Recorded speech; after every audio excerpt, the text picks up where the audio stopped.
So I asked the question, how is the community of Auckland going to be able to engage well?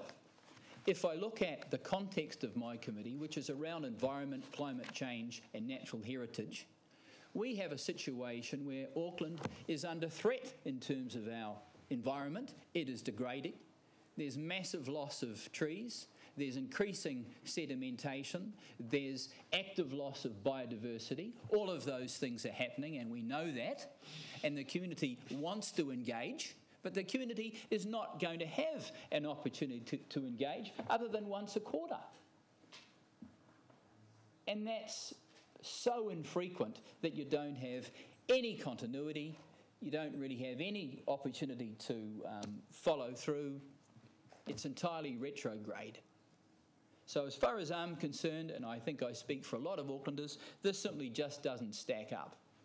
Councillor Wayne, I don't think you ought to be too presumptuous there. Councillor Bill. Thank you, Mr Mayor. I'd just like to, first of all, stand up for my friend, the councillor for Papakura. There's lots of good things come out of Papakura, sir. And that's the road to Clevedon and the railway line to Pukekohe. And I love Papakura, especially when I see it in my rearview mirror. However, and I congratulate the councillor Al Filippina for taking his committee to that Papakura place, far-flung place, and I hope people's GPSs worked so they could find it there. And that sort of brings me into context what I really want to say, the important things, which is, democracy is an expensive beast, and we need a system that actually delivers. So to me, it's not about the number of meetings, it's about what is delivered from the context of those meetings. And that's what the community wants. And having the reporting committees meeting 3 times a year will, I'm sure, bring a greater focus of delivery. The public still has access. They still can come and speak, and it's a matter of those chairs reporting to the committees of the whole to get those actions and those deliverables through. So yes, the costs are real, and the Chief Executive has stated that there are real savings in time and in dollars, and that streamlined focus of the reporting committees, in my opinion, will give a greater focus for that delivery. Excellent. Thank you, Councillor Bill. Councillor Callum from Papakura. And it's not true. I actually like the front window version of coming into Papakura. Your Worship, he's just jealous that his wife won't buy him a nice bright we tie like and show him. That's his problem. Yeah. Look, Your Worship, I just want to add a couple of things to this, and that is that the big picture here is, just last week we had strategy and finance, and we struggled with the quorum. We had to wait and wait and wait to get people around that table before we could start the meeting at 9:30 in the morning. And then we had to struggle to keep the quorum all afternoon, and I think Your Worship had to hold back to keep that quorum, and if it wasn't for the IMSB, we would have definitely lost that quorum. Regional strategy, the same. Was late in getting started too because we struggled to get a quorum. And this is the committees of the whole. I look at that, we're all busy, but I take my job seriously to make sure I am at those committees of the whole. And as we've heard, on average $20,000 an hour. It's big bickies. Your Worship, I'm not going to go too much into this today. I'm going to keep it brief because I don't think it goes far enough, as you well know. I raised concerns about it at the Cloud back in the end of January, beginning of February, and I asked for it to be looked into. To me, it's about what do we deliver at some of our committees. And I still say to this day, I am concerned what we do deliver out of those committees, and we don't put enough time frames around and structures around it to be able to deliver it. And what we do have a lot of is presentations after presentations, and I go away from some of those committee meetings and I say, what do we get out of that presentation? Yeah, we got a presentation, but what are we actually delivering to the people of Auckland? And that's what concerns me.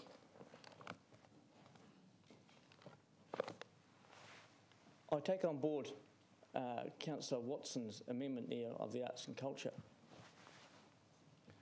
And I might have some compassion for that one to be mixed into the 2 monthly or bi-monthly.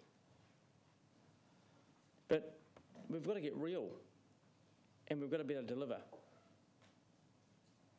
I've always been on the caution in regards to going around the region and what benefits do we do to the people of Auckland on those. And I know we've all been on, most of us have been in committees long enough now and councils long enough now to know that people generally only come to a committee if there's something of importance to them. Otherwise, they don't show up. I can recall in the early days of the PDC days that we changed our meeting from 7 o'clock at night to 4:30 in the afternoon because people weren't showing up and our officers were there till 11 o'clock at night. And what benefits were we given to the people of Papakura in those days and to our staff? So we've all done things that we've changed to try and accommodate the public. And it's always disappointing when not many of them come along unless it's something of importance to them. So, Your Worship, I'll support the recommendations. Happy to look at maybe either to go to bi-monthly, but I'm happy with the other recommendations there. And as I said, to me, it doesn't go far enough. Okay, thank you. Councillor Denise. Thank you, Mr Mayor. I too will lend my voice to the doesn't quite go far enough, but happy to support, given that this is how far you're willing to go and that it is your jurisdiction, Mr Mayor, to set up the committee structures. We all asked for a review and I'm unaware of any one of us asking to retain the status quo. We all wanted change. So we do need to be mindful that if you don't like what's tabled, you might need to table an alternative. Councillor Quacks has mentioned that he doesn't recall back at our retreat much support for the portfolio structure. I recall quite a bit of support for that, of which I was one. I think it makes a lot of sense that in a job which requires us to be jack of all trades and unfortunately master of yeah, thanks. I won't complete the sentence. I would really like the luxury of being able to draw down on some topics. We've got some biggies: housing, transport, affordability, tourism, you name it, some real biggies. And the way that we're set up, we're across everything and don't have that luxury to draw down into much at all. And I think that's a real shame. So that particular portfolio piece is not suggested here. I would very much like it to be, but if this is to be what remains for the remainder of this term, I'll support it, but I will definitely be on record as saying that we need to look hard and long on the topic of portfolios to enable us with areas of passion, perhaps not expertise at the beginning, but that would come with time and attention, and to benefit the city by governors. And I pick up Councillor Wood's point about the difference between governance and management. And I know it's not in this particular committee structure that we're looking at, but we do need professional development in that area and refreshers for some and reminders and then light bulb moments for others on the difference between governance and management. So I look forward to what concrete meetings we have in that regard coming soon. As a sort of an example, I guess, of what a portfolio structure or leadership structure could do, and I wasn't going to, but because Councillor Anai has referenced the councillors that called for a cancellation of one particular Economic Development Committee meeting, I was one of those because there wasn't a single agenda item for that meeting, not one. So I think if you're going to call for any cancellation, that would be a no-brainer right there. And if we had the capacity to look at the Economic Development Committee in terms of a portfolio structure, well, then you would have people looking at the cruise industry, looking at tourism in general, looking at bids. There's a raft of topics for which we could draw down and pick up on Councillor Cashmore's points, focus on key deliverables. So I'm okay with the reporting committees meeting on a less regular basis, because what I do see as positive in this particular report is asking them for key deliverables in a more focused way, and that can only be good. The reference to the public has been made several times so far. That can only be good for the public. They get outcomes, not talk fests. So cautious support from me. Would really like to have the conversation continue in terms of portfolios. You're actually supporting a portfolio structure. Look, get it straight, councillors. All of those who are in charge of the policy development committees are portfolio leaders. And Councillor Quax's reference to what went on in Manukau, I actually put that in place. And the problem with it was there was no committee structure around it to actually get anything done. They felt the fact that they were standalone. Oh, quiet. Quiet, Councillor Dick. So that is exactly what happened. And so the reason why I made the change when I became the mayor of this body was that there was an absolute consternation by those who were portfolio leaders that they didn't have authority in beside them. And that was the problem in the first term. No delegations. And so, councillors, this is absolutely a portfolio focus. And what I'm saying here is that my view is that the portfolios that have been led, each of these committees, that's the reason why I proposed at least 3 or 4 issues that they could take up. If the portfolio leaders, after a year and a half, have any other issues they'd like to bring to the table and lead out of that, I want to see it. In effect, this structure means that I've delegated to each of you as the leaders in this chamber a job. Quite frankly, under it, the mayor can do everything. But that would be hopeless because it would be incapable of delivery. So we now have a shared structure where we delegated, and I delegated as broadly as I can, despite what Councillor Chris Fletcher constantly goes out about. I have delegated as broadly as I can to encourage that leadership, and particularly in these portfolios. And so I've now, as a part of what is proposed here, after listening to you all, I've said, okay, here are 3 or 4 areas that we think we should focus on, that we've talked a lot about. And that's why I referenced the point to Councillor Cathy. This is just not about advocacy, this is about getting stuff done. I'm sick and tired of talking about homelessness in this city. I want to see it done. And that's what the portfolio leaders have got to lead out on. It's not just talking to the community and listening to what they say. It is about action. And so I've listened to you all today. I've listened for the last 8 months. I'm just about close to pull the blinking report and say leave it as it is. But that wouldn't achieve anything in the end, because each of you talked about the fact that you were concerned that we were over-committed, over-formalised, and we needed more time. All right. So anyhow, we'll all get the chance to have a vote on that soon. Okay. Councillor Penny H. Thank you, Mr. Mayor. This is a vexed issue, and I think we need to split the conversation into 2.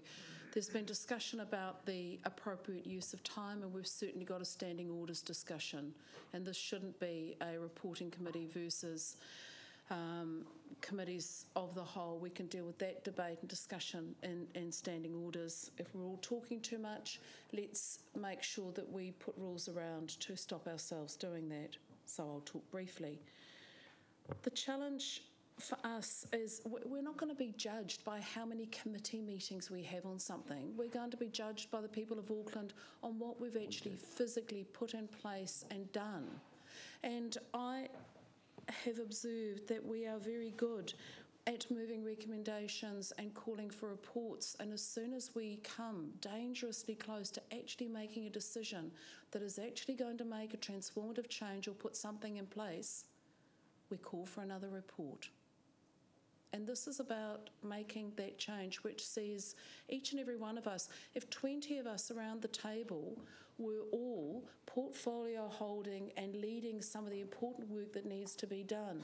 My God, this council would be transformative. Instead, Mr Mayor, we've got an awful lot of sitting back, voting against, calling for reports, kind of, shifting the deck chairs around. And what we're doing, I probably agree with Councillor Fletcher and Councillor Quacks. I'd like to see us have a really genuine engagement about that portfolio holding and that delivery.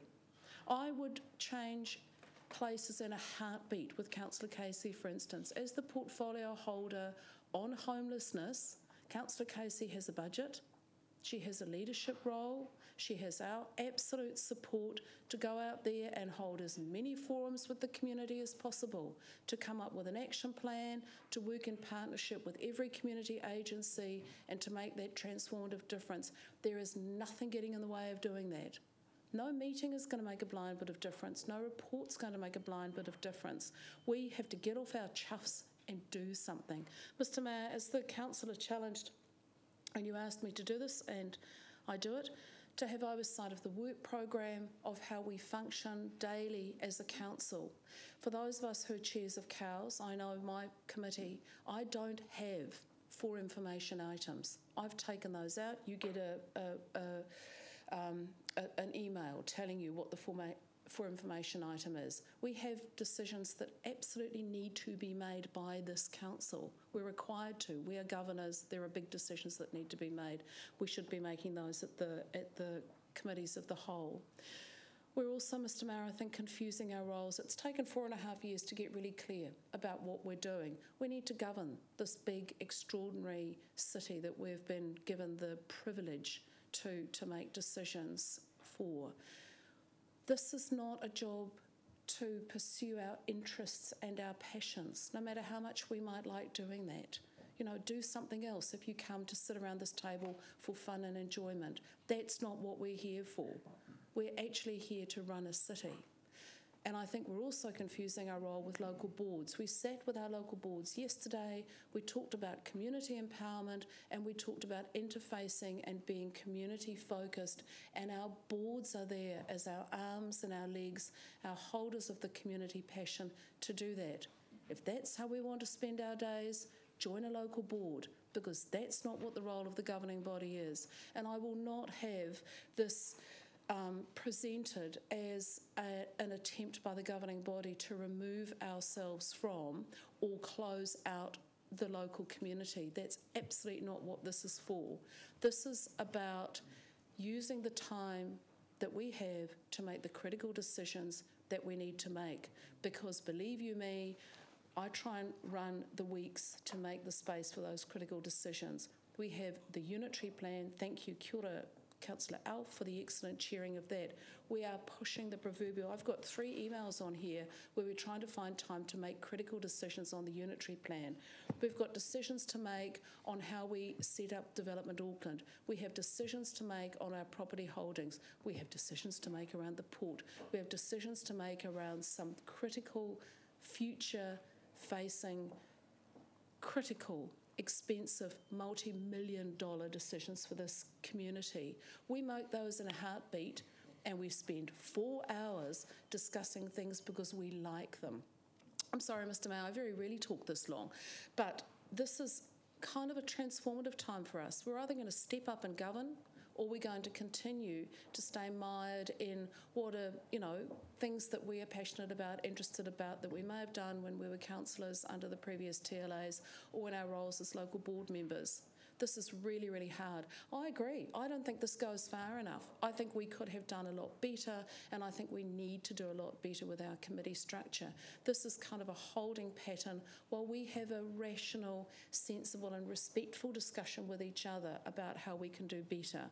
We also need to work with our local boards to say, under a changed structure, how do we arrange ourselves so that we respect your role, you support us with forums and our interaction with our community, but we are left free to make some of those critical governance decisions, that we have time to do it, and that councillors who are facing burnout, the feedback I have in my individual discussions with councillors on a regular basis, people are pretty exhausted because we're having a hell of a lot of meetings to discuss stuff with no outcome.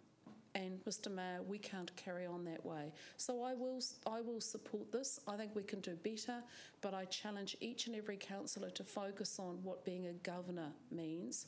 We're not managers, we're not local board members. We need to step up. We need to make ourselves present at those committees of the whole. We need to focus on what it takes to run this city, and we need to stop indulging the things that we're simply interested in. We don't have time, nor should we be taking valuable meeting time to do that. We have alternative ways of doing that. We can have workshops, forums, and we don't need to be bound by this belief that you have to have a meeting to be present for your community. That's not how it works. I'll be supporting this with reservation. Thank you, Mr Mayor. Right, Councillor Sharon. Thank you. Just picking something up that our Chief Executive was just talking about, just the roaming of the committee meetings. Do we have some costings on those? The what, sorry? The roaming of a lot of the committee meetings, like the arts and the culture and the events, because a lot of those, many of the same members are actually on the similar committees, and if they're going to be doing this roaming, it would be far better to be doing it just on the one day, and because the cost of the people moving to wherever the meetings are going to be, the cost of the food, all those sort of things, and even just looking around today, here we are at a governing body meeting, and I think looking around, I don't know if there's any public members here. I know we've got media, we've got elected board members, we have security, we have councillors, we have staff. I'd be interested just to see a show of hands. Is there anybody here from the public? Councillor Sharon, carry on, please. No. So many a time have we have gone to governing body meetings or committee meetings where we've all had to drive, the council staff have had to all move over to wherever, the cost of the catering, everything. I think all of that needs to be factored into this decision today. Very good. Thank you, Councillor Sharon. Councillor Chris D. Thanks, Mr Mayor. Well, this topic certainly has overlaps with the next topic and then the next topic after that. And then there are other topics not on the agenda, which, like local board delegations, which overlap again. But I can't help but think that we're rather predisposed to dealing with structures, and the real failing is actually looking at ourselves and looking at governance. And for me, that's where we need to be looking.